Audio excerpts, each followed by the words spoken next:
जय श्री राम। आप सभी को भगवान नाम जप की महिमा। हरेर्नाम हरेर्नामैव केवलम कलौ नास्त्येव गतिरन्यथा। हरि का नाम, हरि का नाम, हरि का नाम, बस केवल श्री हरि का नाम। इस कलिकाल में प्रभु के नाम के अतिरिक्त और कोई गति नहीं है।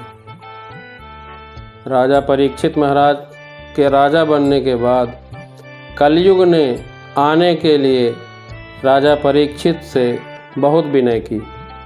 कहा कि महाराज, हम किसी को दुखी नहीं करेंगे, बस स्वर्ण में अपना घर बसाएंगे और हमारे साथ दो चार साथी जैसे राग, द्वेष, ईर्ष्या, काम वासना, ये लोग भी रहेंगे। कलयुग बोला, राजन, मेरे में गुण भी बहुत है। जैसे हमारे राज में जो प्रभु का नाम लेगा उसकी मुक्ति निश्चित है। कलयुग समयुग आन नहीं, जौ नर कर विश्वास, गाय राम गुण गण विमल, भवतर बिनहि प्रयास। यदि मनुष्य विश्वास करे तो कलयुग के समान दूसरा युग नहीं है।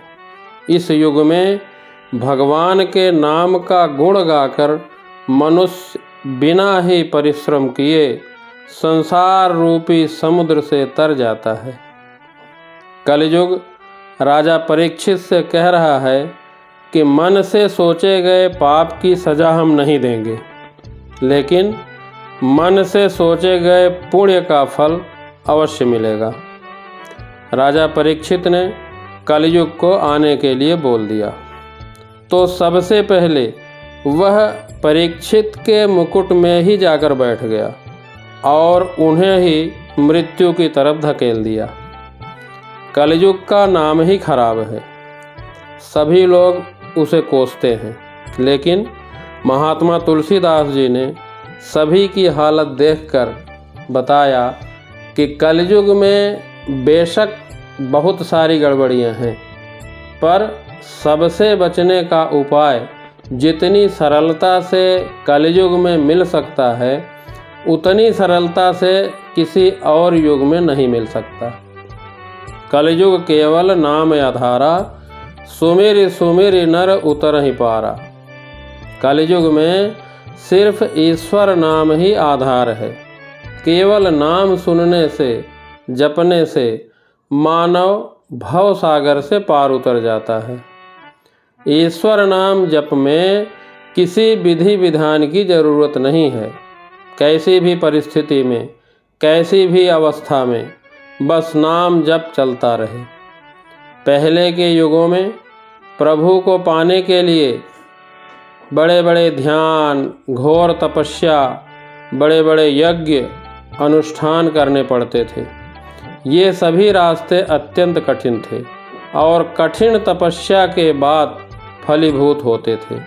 पर कलयुग में ईश्वर को प्राप्त करना पहले के मुकाबले बड़ा ही सरल हो गया।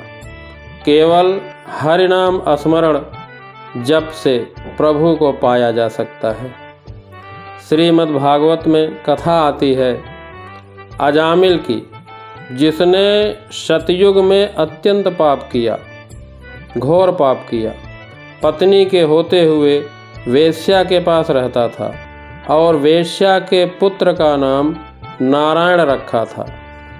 मरते समय जब अपार कष्ट हुआ तो घबराकर पुत्र को पुकारा, नारायण नारायण कह के, तो स्वयं नारायण आ गए उसके पास। ऐसे ही गज और ग्राह की कथा भी आती है। गज ने पानी में डूबते समय भगवान को पुकारा तो भगवान नंगे पांव दौड़कर गज को बचाया। त्रेता युग में महर्षि वाल्मीकि डाकू थे, लूटपाट करते थे, मांसाहारी थे। राम भी कह ना सके ठीक से, मरा मरा कहते रहे। मरा मरा कहने से राम आ गए उनकी कुटिया में। द्वापर युग में द्रौपदी वस्त्रहरण हो रहा था, सभी से पुकार लगाई। जहाँ भीष्म पितामह, गुरु द्रोणाचार्य, गुरु कृपाचार्य, धृतराष्ट्र, पांडव तथा विदुर जैसे ज्ञानी महात्मा सभी बैठे थे। द्रौपदी सभी से पुकार लगाई।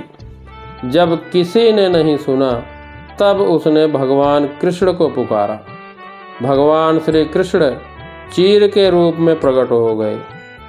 कबीर, मीरा, भक्त रैदास, महात्मा तुलसीदास, रहीम, रसखान, गुरु नानक, रामकृष्ण परमहंस, रमण महर्षि, इन सभी ने नाम जप के प्रभाव से भव सागर से मुक्त हो गए।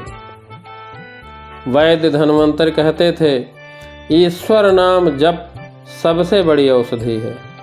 इससे भयानक से भयानक रोग खत्म हो जाते हैं। पहले के अनेक संतों के नाम जप का सहारा लेकर चिंता रोग से मुक्त हुए हैं। अगर प्रेम से ईश्वर में मन लगाकर नाम जप किया जाए तो इससे क्रोध, मोह, बुरी प्रवृत्तियां स्वतः दूर हो जाएंगी। नाम जप माया रूपी संसार से उबरने का अमोघ मंत्र है। ईश्वर को पुकारने के लिए जब दिल से आवाज़ उठती है तभी ईश्वर तक पहुँचती है। सुमिरि पवन सुत पावन नामु, अपने बस करि राखे रामु।